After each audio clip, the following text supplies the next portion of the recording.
What's up, guys? It's Ben with 2020 election predictions, and today I'm going to be doing a video on the governor's races across the country. And just a quick reminder, if you haven't subscribed yet, please do, and you'll be eligible for the giveaway that I'm going to do on May 15th. So just jumping right into it, there are 11 governor's races in 2020. Across the country, different states have different years that they do their governor's election. Sometimes it's every 2 years, sometimes it's every 4 years, and also it's staggered. So sometimes you'll have races in 2019, 2018, 2020.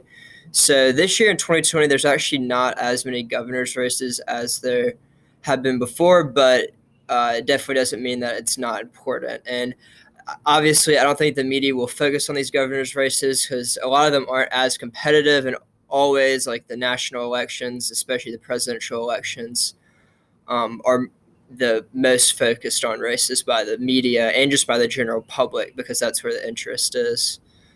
So just starting out, Utah and North Dakota are going to be pretty solid Republican.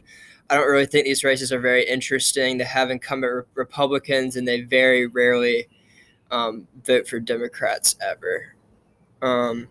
So next up is Missouri. I also think this is a solidly Republican, and this state can be competitive sometimes. In 2016, the Democrat was projected to win, but the Republican won, Mike Parson, and he's the incumbent now, and he's polling ahead of Nicole Galloway, the Democratic challenger. So I don't see much to do with that.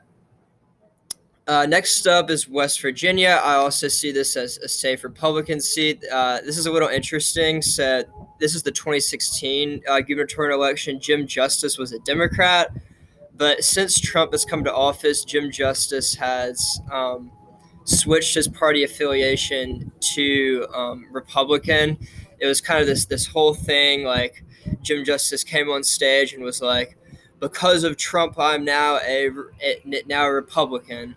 So that's pretty interesting. You can see he's the incumbent Republican governor, and it doesn't look like he's going to have a big challenge from a Democrat. And it's also pretty interesting that like you kind of switch parties pretty easily as governor, and like I don't think any like this would have happened on the national stage. Obviously, you had the one congressman from New Jersey who switched parties to Republican, but I think on the state level that these labels of Republican and Democrat don't really mean as much because, and I'll get into this later, like a Republican governor from Vermont is going to be very different from a Republican governor from Tennessee. Like on social issues, I mean, they could be like completely different. Next up is Indiana. I'm going to have Indiana as a likely Republican. Let's see what they have it now. So in 2020, Eric Holcomb is the incumbent Republican. He narrowly won in 2016. Remember, Mike Pence came from the state. Typically, they have pretty close governor's elections, but I see this as a safe Republican this time. And it's pretty similar in terms of demographics as Missouri, and typically they're kind of in alignment. Next up, we're going to go to Vermont. And Vermont, I'm going to have as a likely Republican state. Vermont's really interesting. Statewide, like on the national level, it typically tends to vote Democratic. I mean, Bernie Sanders is their senator, for crying out loud, like one of the only Democratic socialists. But the incumbent Republican, Phil Scott, he won in 2018 and in 2016. My internet is a little slow because I'm not back at home. As you can see, the American flag isn't here. But he is a Republican that is fairly liberal on social issues. He doesn't really touch social issues. No abortion bans or no like any bills dealing with LGBT stuff. So all he kind of does is deal with fiscal issues, and you will see this a lot in the northern states. I mean, some of the most popular governors in the country: Maryland, blue state that has a Republican governor; Charlie Baker from Massachusetts; Vermont, New Hampshire. So it's pretty interesting. they don't do anything too controversial. Typically, they keep taxes low, and fiscally, they're more conservative and liberal. But other than that, it's really hard to differentiate them from their Democratic opponent. So just based on the margin of victory here in 2018, I see Phil Scott winning this state. Of course, having Trump on the ballot is only going to hurt him. So having it during an election year, I'm going to have this a little closer. Obviously, in 2016, it was a lot closer, but still, Phil Scott, one of the most popular governors in the country, I'm going to give him a likely Republican. And same thing with New Hampshire, pretty interesting enough.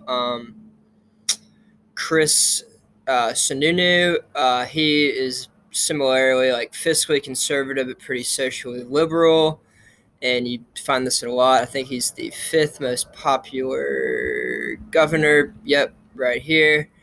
And if we look at the polling, I mean, he's polling pretty well ahead of his opponent, and the other things have him as a lean R, a likely R. I'm going to have as a likely R because, I mean, frankly, New Hampshire's pretty competitive on the national stage. So I don't think Trump's necessarily going to hurt him that much. Obviously, there's going to be some Biden voters that vote for the Republican incumbent governor. Next up is Washington. Washington's going to be solidly Republican. Jay Inslee, he's the incumbent Democrat, and he even got more press as he ran for president in 2020 unsuccessfully. But he has a good brand, and I mean, he's really serious about climate change. And I forgot about Delaware here. Delaware is going to be a solid blue state too, and I don't really want to focus on that because these last 2 states are very, very crucial. So North Carolina is really interesting. Typically, we think of this as a state that leans to the Republicans, but in 2020, I have it as a lean Democratic state. Roy Cooper is the incumbent Democrat here, and he won very, very narrowly in 2016. Donald Trump won the state by, I think, around 3.5 points here in 2016. But Roy Cooper unseated the Republican incumbent in 2016, Governor McCrory, if it'll pop up here. My internet is not great because I'm not at home. Pat McCrory. And they wanted a recount here, and the North Carolina legislature, it was kind of controversial. They kind of handicapped Roy Cooper's power, people say. But in 2020, the current lieutenant governor is running, Dan Forest, but I really don't think he has a great chance. Although I still think Trump probably holds an advantage over Biden here.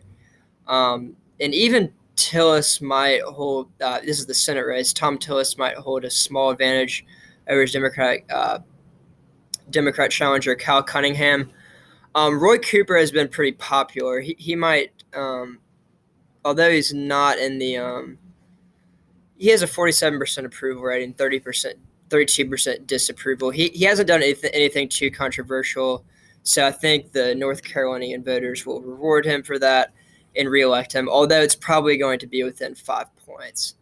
And lastly is the state of Montana. Montana is really a toss-up in my eyes. Obviously, Steve Bullock is the governor right now, and he's running for Senate. That's also going to be a very close race.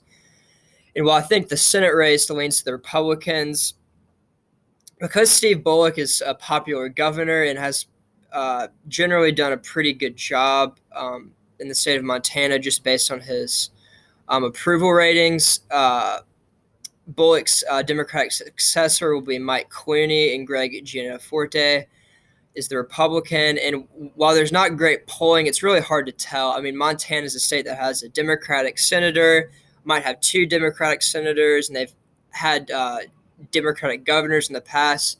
It's hard to poll this state. If I had to call it now, I would say this state actually leans Democratic just because Steve Bullock did a great job, and the Senate race leans Republican. So thank you all for watching my governor's video. The governors around the country and the governor's races are not my specialty. I have more knowledge about the national level, but I hope you like this video. And the next video I will be doing is on a different prediction site. I did real politics last week, and hope y'all like that video. But next week I'll be doing another one on the presidential level. So please subscribe here if you haven't, and like and comment what you thought of this video. Thanks.